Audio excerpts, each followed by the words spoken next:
Well, good morning, ladies and gentlemen. I'm Dr. Brent Coker, and today's webinar is about what are successful websites doing that the rest of us aren't doing. I would like to give a shout out to the Women's Marketing Network. Thank you for joining us today. I hope you enjoy the presentation. So who am I? Well, I have two main roles really. I'm an internet consumer psychologist at the University of Melbourne, and I'm also founder and director of Webreep. And Webreep is a way for us to gather large amounts of data from internet consumers and analyze essentially how they're behaving. And we have some interesting findings today that we're very pleased to share with you. I'm most well known for this actually, which is an algorithm that predicts the success of viral movies.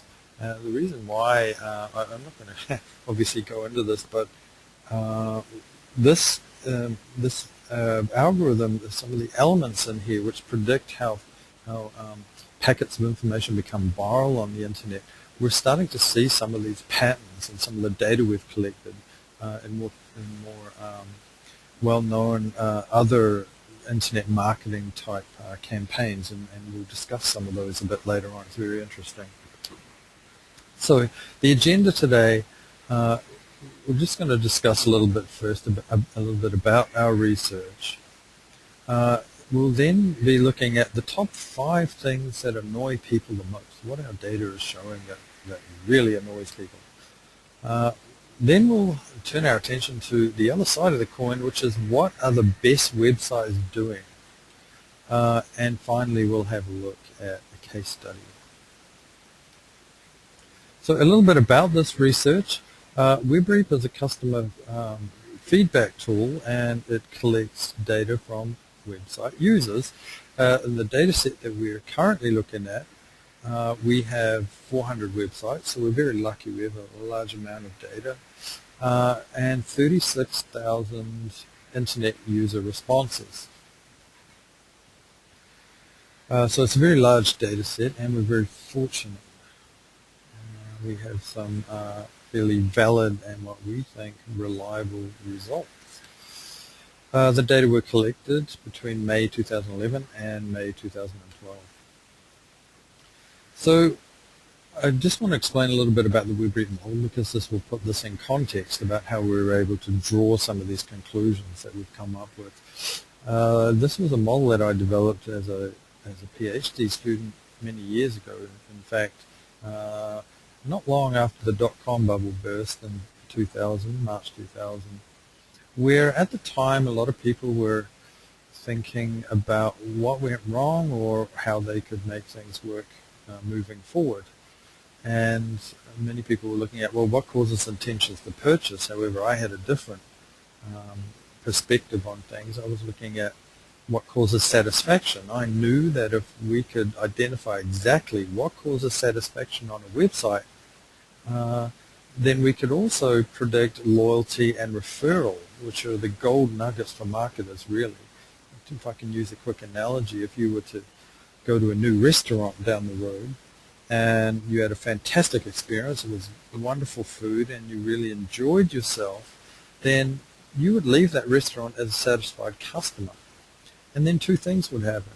You would tell your colleagues, your friends, and your family about this restaurant. That's word of mouth.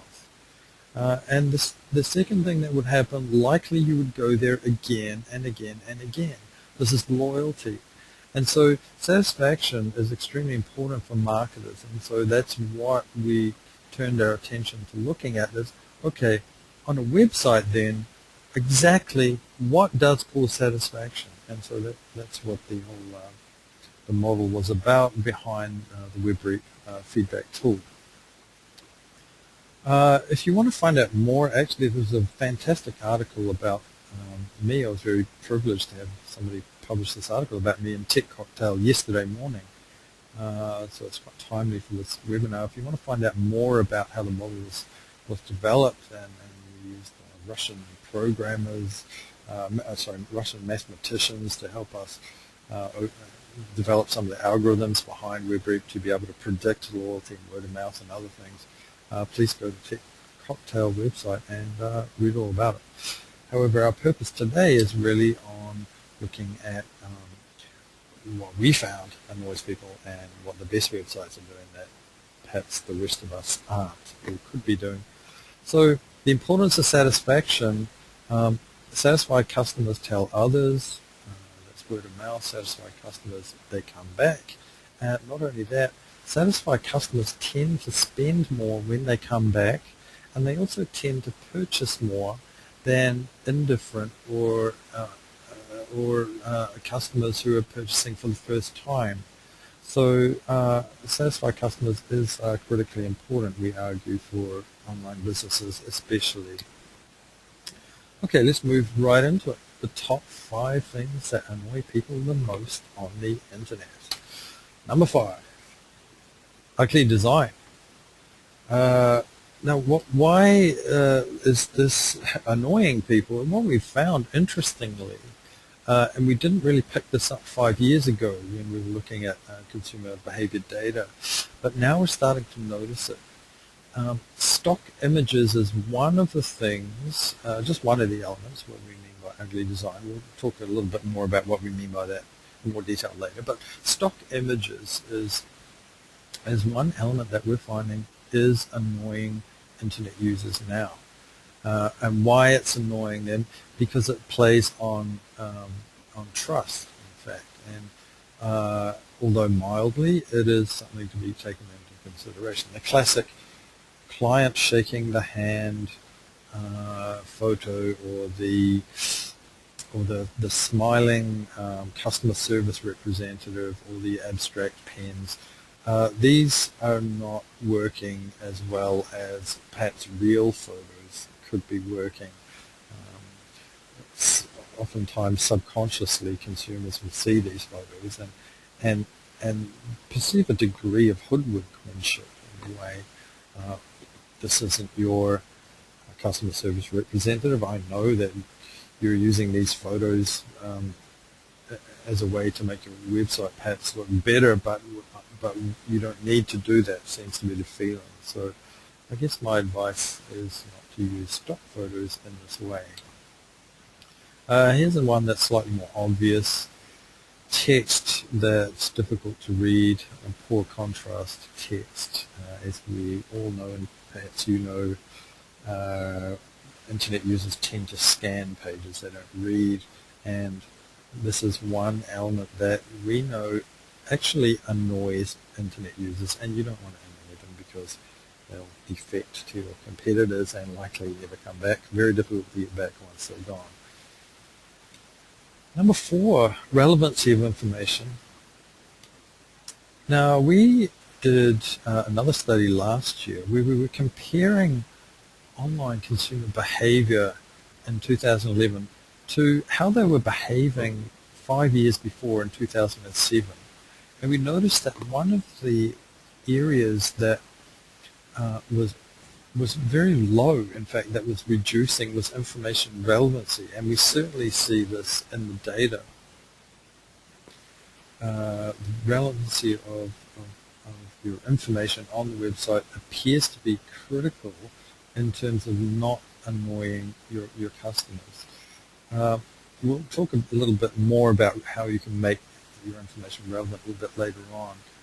Number 3, slow response to email. I guess this one was no surprise when I saw it. 12 hours is considered slow by most internet users. If you're responding after 12 hours, they have a perception that you are slow in responding.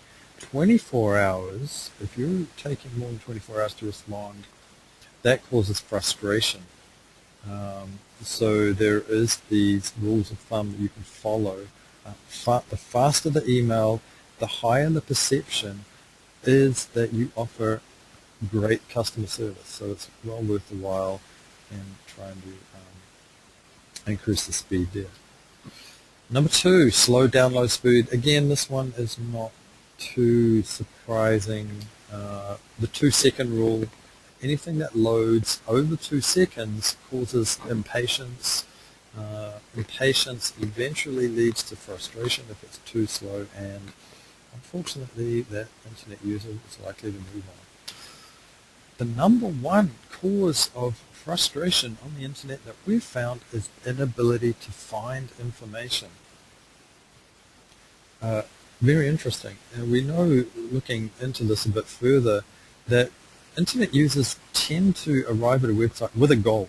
I mean, it's very rare that we arrive at a website randomly just to look around and see what's there. Oftentimes we arrive at a website with a reason to be there, whether it be to find some information or check a price or look at some new products or get some contact information. And most times it's to get information in one way, shape, or form. And we're finding that when it's difficult to find the information, it's making people extremely frustrated. I mean, there's this analogy that we use of a department store and how we can replicate the offline shopping experience online. And I know that the Gap have been trying to do this for years, and they're one of the pioneers of this technique of keeping people on one page and enabling them to do everything on that page, much like you would if you're inside a store. You don't want to walk from room to room to room without a map, trying to find some information or trying to find some products or at least somebody to even talk to, a shop assistant to ask. You don't want that situation on the internet, but unfortunately many websites do replicate that particular scenario. So making it easy to find information is critical, and that comes with sophisticated search functions and easy navigation systems. Now, if you look at our data again from last year, comparing 2007 to 2011, you'll see this in the data. The lowest elements in the Webreep model, the elements that are the most deficient on the internet generally, are ease of use and ease of search. So I think this is an opportunity here for a website to improve in any way that you feel that you want to improve. I suggest focusing on ease of search and ease of use, how easy your website is to do, and that comes with navigation most often. Okay, so what are the most successful websites doing then? Number 5, relevant information. And you'll notice that some of these are the other side of the coin, some aren't.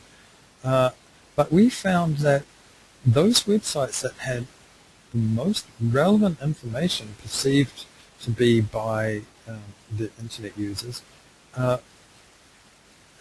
seemed to have an edge over the other websites in their competitive market. And we see this in the data again, same slide that we saw before. High quality information, this was number 4. So high quality relevant information. And we see this also in the slide. This is deficient overall, really, amongst most websites. There's poor quality information and poor information relevancy. This is what internet users want right now. And let me just explain in a more abstract way what we mean by information quality and information relevancy. Here's a not so obvious way. It's not just the content on your website, but it's the way that you communicate generally with your customers and other website visitors. There was a classic experiment done by Heller where he had mincemeat and he had 2 butchers and told them to go sell this mincemeat. Exactly the same amount of mincemeat, exactly the same mincemeat. However, one butcher was advertising it as 95% fat-free. The other butcher was advertising the same mincemeat as 5% fat. The butcher who sold the most mincemeat was the guy who was advertising it as 95% fat-free, even though they're exactly the same. And this is what we call framing. And what we found in the data is the most successful websites are using this concept of framing to their advantage. And let me give you an example. Here's a blog heading. We tried this out ourselves to see what the effect of framing could be in terms of influencing the success of a typical blog, a new blog that we set up on Monday, and we were firing it out to our followers. we had the heading of improvements for your website. We had some great data, how to improve your website, a few points. We got 10 views in 3 weeks from that blog heading. And this is very, very poor. So we used this concept of framing. We framed it this way. So the first way was a positive frame is what we call, but we know that people are much more affected by negative frames, much like the guy who's selling 5% fat mincemeat. People feel more affected by that. They don't want to get fat, so they'll purchase the positive frame. So it's the same concept here. 3 things you should never put on your website. I just got a fantastic response, 388 views within the first hour. So a remarkable improvement simply by changing the quality and the relevancy of the information using a little simple technique called framing. So this is really what we mean by quality and relevancy of information. It's not only the copy on your website, but it's how you communicate with your customers that really matters, and we see the most successful websites are using these types of techniques. Here's another one. Most successful websites to increase the quality and relevancy of their information are very aware of what's hot right now. Here's a meme. Let me explain how this works. There's a meme here that was going around soon after Whitney Houston passed away recently. Somebody made a picture of her using pills. Now, if somebody had released this same image when Whitney Houston was still alive, we're betting that it wouldn't have become viral and it wouldn't have spread nearly as much as what it did. So the reason why it did spread was because it was related to her death. People cared about it. And this is also key to making relevant and quality information, is when you communicate with others, you have to make them care. And one way to do that is by using this principle of you call it currentness. I'm not sure if that's a real word, but riding the wave of what people care about right now, using that to your advantage. Here's another psychological concept, actually, just quickly, before I show you an example of how you can use this also, is we call this the specialization heuristic in psychology. So what this means is that people tend to give greater value and greater weight to single ideas than multiple ideas.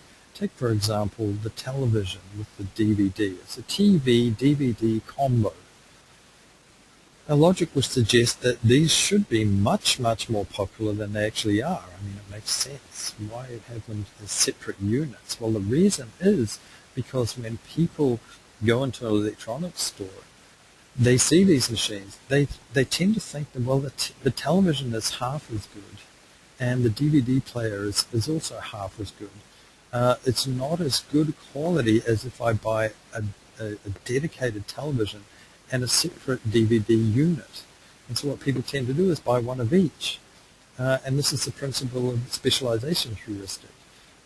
And oftentimes it's completely false. This television and DVD player function to the same degree of quality as each one if they were separate. It's just people's perceptions. So what does that mean in terms of increasing your quality and relevancy of information as an online entity? Well, we had a friend of mine who developed a phone app, and it was a financial education app.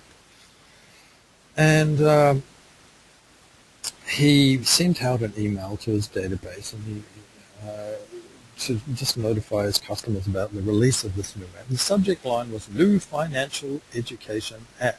Great. Now the email copy wasn't blah blah blah blah blah blah. I've deleted it, but what the email copy in the body of the email was saying was a mixture of things. It was a little bit about the technical specifications, what the app did, who it was for, how it was developed, a whole bunch of stuff that really went against this principle of specialization heuristic that we talked about. It was using multiple ideas instead of focusing on one. And the call to action, of course, find out more, and some of you probably know this already. You never want to have a call to action with find out more written on it. You need a strong case for people to click that. I'll come to an example in the next slide of how you can do that. And unfortunately, they had an open rate of 0.02% and a zero conversion rate. Pretty disastrous. We gathered that perhaps people care about finance and education in a general sense, but not enough to actually open an email and read about something financial or educational. So we got together and discussed ways that we could perhaps improve this email campaign. And I asked my friend, what's cool about this app? What do you care about? And he told me, well, this is a great way for my kids to learn about banking. I said, great. If you care about it, other people are going to care about it. Let's change it to this. Use this app to teach your kids basic banking. Now, anyone with kids, who's not going to want to do that? I'm guessing most parents want to teach their kids about basic banking. I know I don't want my kids in a huge amount of debt when they're my age. So it's important to people. So it has relevancy. It's writing something that people care about, much like the Whitney Houston meme that was spreading around. People deeply care about this. In the subject body, we did away with all the text, replaced it with a one sentence to essentially reframe the subject line, get a jump start at teaching the value of your dollar, and used an image of a child. And we know that visual elements have a much stronger effect on people's emotive responses than text, even if it is an email. And we replaced the call to action button with some also meaningful text. It's free. Download it for Android and iPhone. If you've got one of these devices, download it here, and the response went up remarkably, in fact, more than we were expecting. 42% open rate and a conversion rate of 28%. A fantastic success story using some basic principles of psychology, getting back to this idea of relevancy of information and quality of information in the way that you communicate with your customers. Okay, number 3. Now we saw attractive design in the things that annoy people the most as well, which I must admit I was a little surprised about. But it's almost not surprising to see it in the things that the most successful websites are doing list, and it relates to some past research we did also. Why is it important to people, and why does it work so well? It's because it's related so closely to trust. And we know that trust is probably the single most important construct on the internet when it comes to consumer behavior and getting people to purchase and fostering loyalty and word of mouth. If people don't trust you, there's no way that they're going to purchase from you, and likely they'll never come back to your website. So trust is absolutely critical and it's key, and I think many of you already know this. So what's the deal here with attractiveness then? Well, attractiveness is highly correlated with trust. This is one reason, I use this analogy here, this is one reason in psychology we say that attractive women make fantastic con people. The reason why is because they're beautiful, essentially, and they garner people's trust much more easily than, say, less attractive people. An ugly homeless guy, I hate to bag homeless people, but an ugly homeless guy is not going to be able to con people to the same degree as a beautiful woman, such as the photo here shows. The woman with the flower is likely more trusted than the woman on the right. Rightly or wrongly, the woman on the right could, in reality, be more trustworthy, but this is just the way that people process information and make judgments about others. So what do we mean by trust when it comes to attractiveness when it comes to a website, however? Well, there are two sides to attractiveness when it comes to websites. There's one which is convention and another which is balance. So in terms of convention. It's the same when we meet a new person. Quirkiness is good, but too much quirkiness, we get put off by that. That's not attractive for us. Same with websites. Stick to convention. And what we mean by convention, logo upper left, search box right, menu across the top of the screen, and a column style layout. This is conventional website design. Don't do experimental. My advice is just don't go there, don't reinvent the wheel. Do what people expect, and that's the first step to becoming an attractive website. The second step is balance. And I urge people to think about using a column-style layout in their web design. There are many tools out there that we can use to help us design a website. Yahoo had a fantastic redesign. Their old design didn't use a column layout, although it had chunks of information spread across the page. But these columns are mathematically calculated. So there's a certain distance, it's equal distance between them, and good web designers will know about this using golden rectangle dimensions and other mathematical formulas to replicate what we mean by balance and symmetry. I mean, after all, in psychology we know that what makes somebody attractive really is symmetry. An attractive face is symmetrical. So it's the same with a website. This feeling of balance goes a long way to creating an attractive website. And we're finding that perhaps a little bit subconsciously, people are trusting websites that they find are more attractive than uglier websites. Number 2, social proof. Now, this has taken center stage in the last few years, especially since the emergence of social media. And it's number 2 now. What do we mean by social proof? Well, here are some examples. Vanity statistics.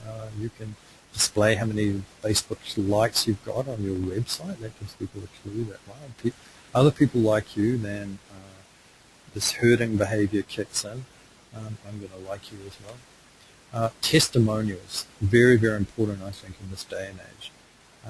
Putting testimonials on your front page, if possible, on the home page. What are your customers saying that's good about you? What evidence can you share with your other customers and new visitors to your website that you're a great person, you deliver great service, and they should perhaps consider becoming one of your customers? Just a little point here. It's often a good idea to include their photo, their name, and where they come from. As much information about the person who gave the testimonial as possible. We find the more information you give about the person who gave the testimony, the more believable the testimonials become. Displaying clients, your client list, on your home page. How many businesses how many clients you have, and who they are. Obviously, you need ideally to get permission from your clients to be able to display their logos. There could be some issues there. So let me just reach into another experiment just quickly that we did, where we were looking at perhaps not so obvious ways that you can also signal to prospective customers social proof in a way. And one of the elements of the viral algorithm that we developed, this algorithm predicts the success of viral movies. There are some of these elements which are shared in the way social proof is communicated. And one of those elements is emotion. Let me just tell you a little bit about how this experiment went. We had 2 groups, Group A and Group B. Group A, we showed them a fictitious Facebook page set up by a brand, which had a mixture of comments on there, many positive and some negative. For example, one of the negative comments was, "I want a refund." However, we also responded to each negative comment on the Facebook page with a response from somebody high up in the company, in this case Sam, head of sales, So sorry to hear about your problem. So Sam was empathizing with every negative comment on the Facebook page. Please call me directly. Let's resolve this issue. I'm keen to talk. I'd like to hear more about why you're unhappy. Group B, however, saw a Facebook page, a different one, where the Facebook comments were 100% positive. It was a very positive brand. And this is what happened. We asked each group, how positive do you think each of these brands are? Group A thought that, well, they're not so positive, not a very positive page. There's some unhappy people here. Group B, however, thought that, well, yeah, Group B is a very positive brand. However, we're not suggesting that you go out there and delete all your negative comments, far from it, because here is what really matters and what we were very pleased to discover. Genuineness.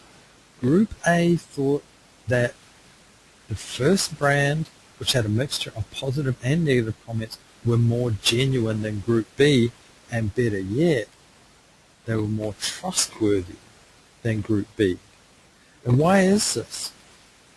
Well, one of the reasons we believe why this is happening is because brand A is displaying empathy not only to the person who's unhappy, but everybody who sees the Facebook page, including the other customers. And what we're finding now, this element of social proof, is that people want to know that you care. They care whether or not you care. I think gone are the days of this monolithic corporate entity who's speaking down to the customers and almost seems too big to want to care anymore. The companies that we found that are succeeding the best online have high trustworthiness and high genuineness, and they have very strong signals to everybody that they listen and that they care. And this is just one example of how you can use this principle for yourselves. If you can display to the public you're a real person and that you care, this is extremely important for consumers nowadays, especially in this day and age of social media, where a lot of communication is about word of mouth. So we can see this as an opportunity. The number one element that the most successful websites out there are doing is ease of use. And I was very pleased to see this, in fact, because I've been a big fan of usability, and I've studied this in the past and tried to improve my own usability of my own tools, including Webreep, as much as possible. I've always been a great believer in having something incredibly complex underneath, but having it incredibly simple on the surface to use. Press one button, done. So ease of use, however, is also coming into play with customers' perceptions online, which is fascinating for me, and I'm very pleased about this. And the immediate website that comes into my mind is Pinterest. And I've often, like many others, been fascinated by Pinterest's rapid claimed rise and successfulness over the past few months, over the past year really, where they've almost come out of nowhere to become, I think they're larger than LinkedIn now. They've got a fantastic following. They're so simple to use. And think back to our slide earlier about the principle of specialization. The internet essentially is a visual tool, isn't it? And we know that visual elements impact people's behavior far more than text elements, especially when it comes to the internet. After all, people only have a computer screen. And Pinterest is all about visual, and it's super, super easy to use. So I think Pinterest is a fantastic example of using this principle of ease of use, and make no doubt about it, this is what people care about now. If your website is super easy to use, if your app is easy to use, if anything that you have is easy to use, your registration system, your shopping cart, whatever, the easier it is to use, the better off you'll be. You will increase satisfaction, which will in turn lead to word of mouth and the gold nugget, loyalty.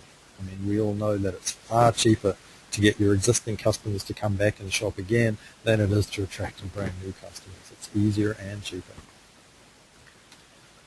Okay, so those are the 5 things that people annoy the most, and the 5 things that the most successful websites appear to be doing. Let's just wrap it up with a quick case study now. So this was a website in Australia, whatdoyouthink.com, and they're a survey panel website where people sign up to participate in survey research. In return for filling out surveys, they receive vouchers, money, and prizes. So it's a very popular business model, and actually very common. I made a similar one myself and sold it last year. Extremely competitive right now, though. So what happened here? Well, they installed Webreep, our tool, which measures a variety of constructs related to the Webreep model, including referral, loyalty, satisfaction, trust, performance, navigation, and content quality, much like we've just been looking at. So once we install Webreep on people's websites, it gathers this information and it compares how your website's doing compared to all the other websites in the same business category as you. So you can see how good you're doing essentially compared to your competitors. And what we found with whatdoyouthink.com was that they were slipping behind quite remarkably on many of these